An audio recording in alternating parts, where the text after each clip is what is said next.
Nouveau numéro de Reporter sur France 24, direction l'Irak, où le combat pour les droits des femmes est particulièrement difficile. Dans cette société ultra-conservatrice, la place de la femme est avant tout à la maison, à l'abri des regards, et gare à celles qui voudraient faire voler en éclats ses traditions.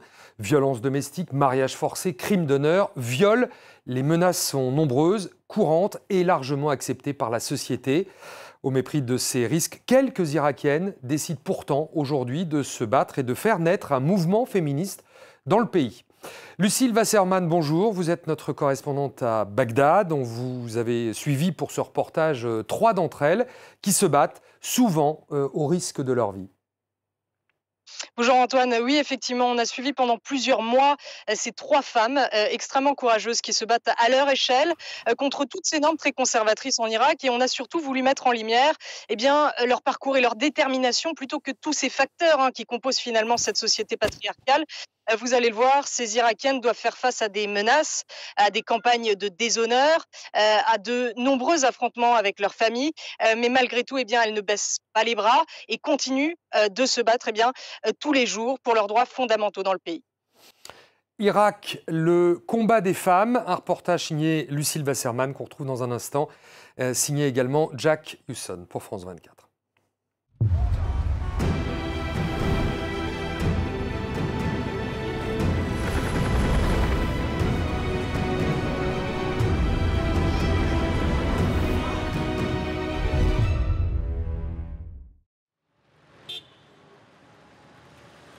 أنا اسمي رشا خالد، محامية وأنا ناشطة نسوية. القانون فيه تراجع، ده يحكمنا اللي هو عيب عيب عيب، عيب تسوقين سيارة، عيب تطلعين للمدرسة، عيب تداومين، عيب تشتغلين، هذا كله عيب، هو مو حرام. Dans cette société ultra-conservatrice qu'est l'Irak, les femmes sont sans cesse marginalisées. Ici, être féministe revient à bousculer coutumes et traditions. Un combat risqué, mené par quelques Irakiennes, comme Racha. هسه احنا رايحين مركز شرطة الخنساء، منطقة شعبية وعشائرية تشهد تقييد لحركة النساء. Aujourd'hui, elle accompagne l'une de ses clientes pour son 2e rendez-vous au commissariat. Cette victime de violences conjugales affirme avoir fait une fausse couche et un AVC après des violences répétées de son mari. Pour des raisons de sécurité, nous ne révélerons pas son identité. Nous l'appellerons Zara. واقعاً شنو راح تكون ردة فعلهم؟ راح اتوقع راح يصير اندفاع عليه، يلتجون للعشائر، ما راح يسلم نفسه لان العشيره وسيله ضغط على البنيه، لان اذا ما نفذت كلام العشيره يحرضون أهلي عليه باعتبار بنتكم ما مسيطرين عليها. Zara est anxieuse. Lors de son premier rendez-vous, les policiers l'ont accusée de mentir. Stigmatisée, jugée, méprisée, plus de 97% des femmes disent ne pas être prêtes à porter plainte en Irak. Une fois arrivés au commissariat, nous ne serons plus autorisés à filmer. Ce jour-là, les policiers auraient dû arrêter l'ex-mari de Zara, mais ont déclaré qu'il n'était pas chez lui. Plusieurs semaines après cette tentative, l'ex-mari n'avait toujours pas été interpellé. Zara a accepté de nous revoir et de nous laisser filmer son rendez-vous avec Racha. شنو كان دورهم؟ أهله كانوا متفرجين، طلقها. Pour ces femmes victimes de violences conjugales, il y a peu d'issues en Irak. La plupart des refuges sont illégaux et régulièrement visés par les autorités. Privée d'espoir, Zara dit avoir tenté de mettre fin à ses jours.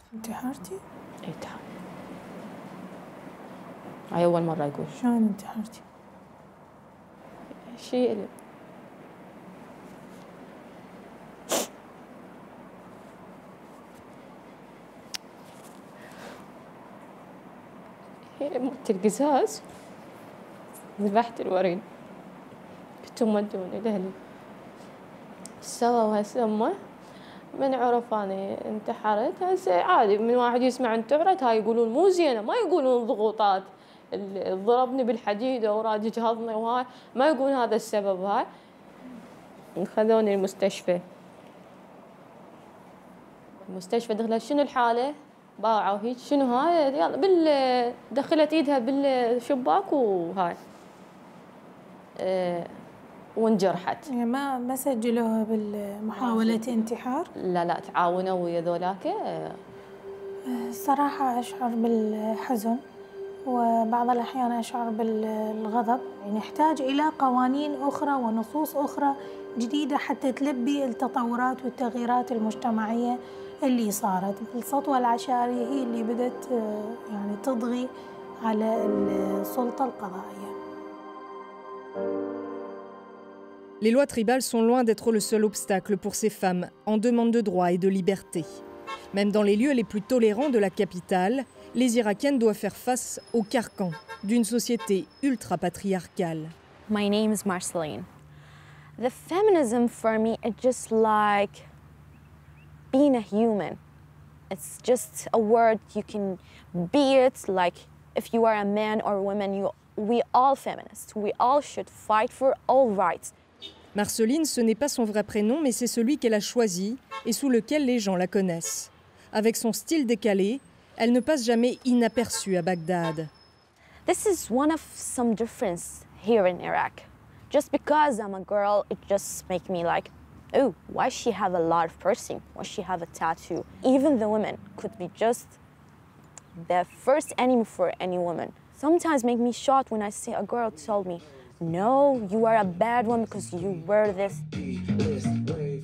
Trouver des échappatoires n'est pas facile en Irak. Même au cœur des nuits irakiennes, la jeune génération peut être très conservatrice. If you be in the party, even the people at the party just shocked like, there's a girl here? What are she doing here in the party? Because they believe that girls should be just inside the house, learn how to cook, how to raise kids, how just to focus on the man.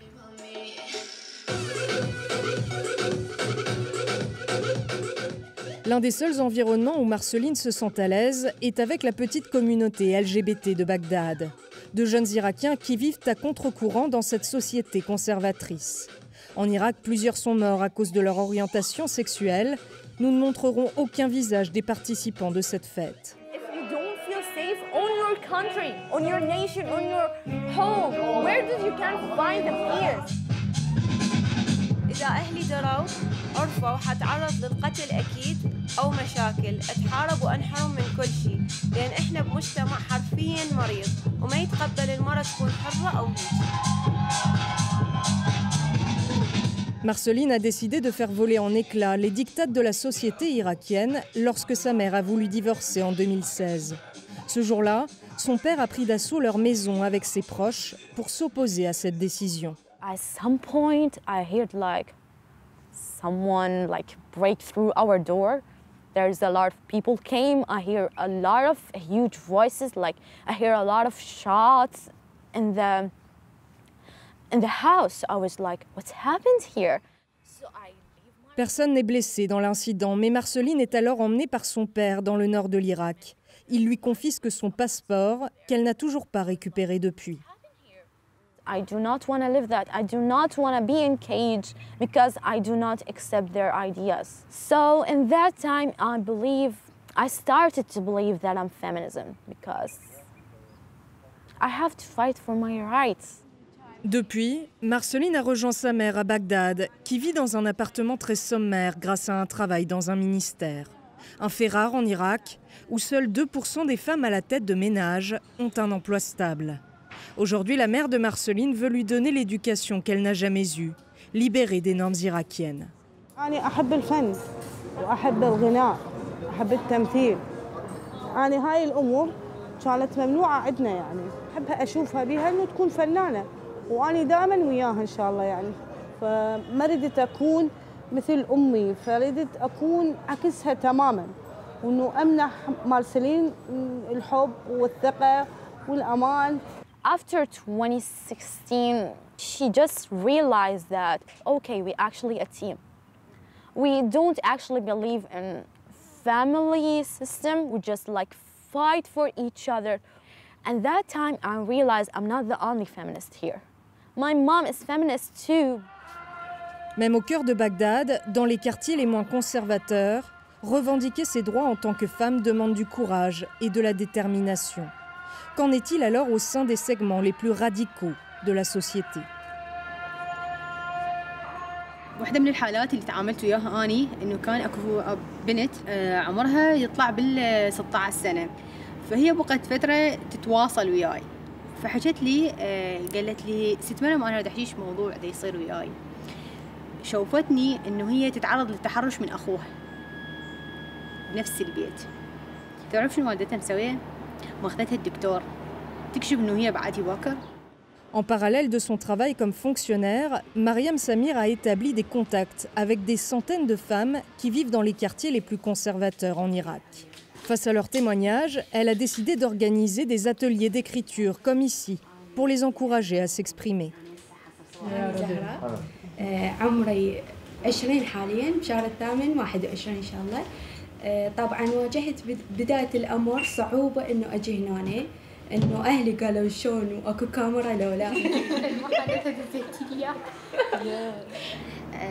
بصراحة بلشت بالمحافظات النجف باعتبارها محافظة دينية ومغلقة ودائما الناس نظرت لها نظرة إنه هي فقط بس بالدين.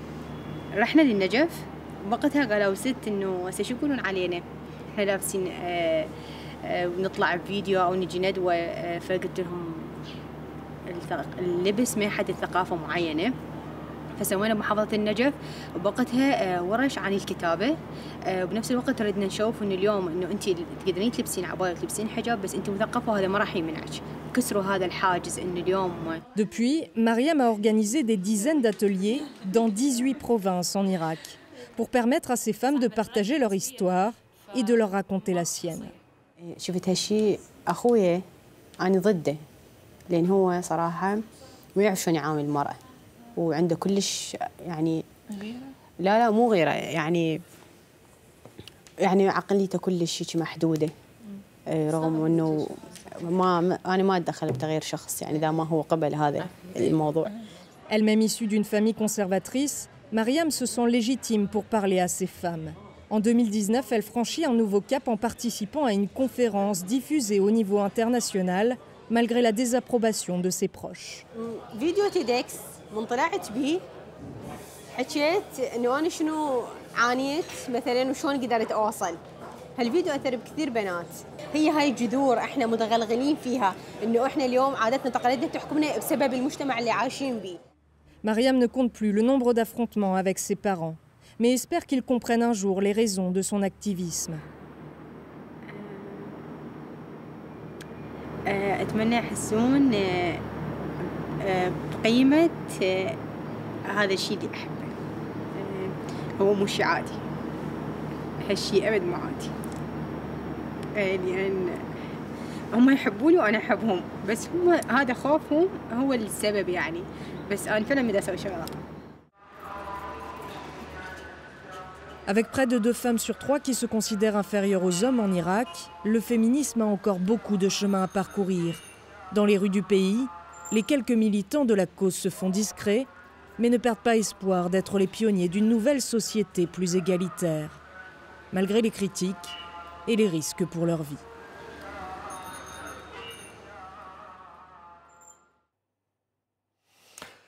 Et on retrouve maintenant à Bagdad notre correspondante Lucille Wasserman qui a signé ce reportage. Lucille, on l'a vu dans ce sujet, être féministe en Irak, c'est un combat permanent. Aider et protéger les femmes n'est tout simplement pas accepté dans le pays. Et pourtant, un mot d'histoire peut-être. D'abord, l'Irak n'a pas toujours été ce pays si patriarcal. Effectivement, vous avez raison de le souligner, Antoine. Dans les années 50-60, l'Irak était l'un des pays les plus progressistes du monde arabe. Les femmes avaient beaucoup de droits et de libertés. Le cadre législatif les protégeait même. Mais les crises que l'on connaît sont passées par là, notamment l'embargo dans les années 90, puis la guerre. Les piliers de cette société se sont alors effondrés. Quand il a fallu la reconstruire après 2003, la repenser, après l'invasion américaine, un système politique confessionnel a été mis en place. La religion, parfois radicale, a pris une place centrale. La société s'est aussi ultra militarisée, donc beaucoup d'hommes étaient sur le front alors que les femmes restaient à la maison. Les tribus ont également gagné en influence et donc l'État et la société ont complètement changé avec ces crises jusqu'à devenir ce pays ultra conservateur. Lucille, lors de votre tournage, vous avez essayé de suivre une association féministe à Bagdad, ce qui n'a pas été possible, tant la pression des autorités est importante sur ce genre d'organisation. Oui, on était en contact avec l'une d'entre elles qui gère des refuges pour protéger les femmes victimes de violences, des refuges qui sont considérés comme illégaux en Irak, et les autorités cherchent régulièrement à fermer cette structure. En l'occurrence, lorsqu'on a demandé aux femmes qui gèrent l'organisation de les suivre, eh bien, elles faisaient face à beaucoup de pression, donc elles n'ont pas pu accepter notre demande, mais on s'est quand même entretenu avec l'une d'entre elles. Je vous laisse écouter un extrait de l'interview. Chaque jour, nous sommes confrontés à des arrestations. La semaine dernière, l'une de mes collègues est allée en prison pendant 3 jours parce qu'une victime l'a appelée pour demander de l'aide pour fuir son domicile. Mon collègue lui a donné l'adresse de l'organisation et ils ont considéré qu'il s'agissait d'une affaire d'enlèvement. Si une loi contre les violences domestiques était adoptée, permettant aux organisations comme la nôtre d'ouvrir leurs portes aux victimes, on ne serait pas sous pression comme aujourd'hui et obligé d'enregistrer les lieux de refuge sous nos propres noms. Lucille, on se souvient du soulèvement populaire sans précédent qu'il y a eu donc en Irak il y a 2 ans. On y a d'ailleurs consacré un numéro de reporter il y a peu de temps. Beaucoup de femmes avaient participé à ce mouvement de contestation. Est-ce que cela a fait bouger les choses en Irak ? Oui, effectivement, pour la première fois, on a vu énormément de femmes participer à ce soulèvement. Quand on allait place Tahrir, où les Irakiens s'étaient installés pendant des mois, il y avait en quelque sorte une nouvelle société qui s'organisait sur cette place, avec une égalité entre les sexes, où les femmes allaient même affronter les forces de l'ordre, hein, avec les manifestants. Elles aidaient également les blessés, etc. Ce qui était complètement inédit en Irak. Aujourd'hui, la contestation s'est essoufflée. Il n'y a pas eu de véritable changement pour les femmes depuis cette période. Mais l'esprit du mouvement, lui, ne s'est pas éteint et donne espoir, évidemment, hein, aux féministes de voir un jour une nouvelle société émerger, à l'image de celle qu'elles ont vue sur la place Tahrir, où les femmes avaient beaucoup plus de droits et de liberté. Lucille Wasserman, correspondante de France 24 à Bagdad. Merci Lucille. C'est la fin de ce magazine. Merci à vous de l'avoir suivi. On se retrouve la semaine prochaine pour un nouveau numéro de Reporter.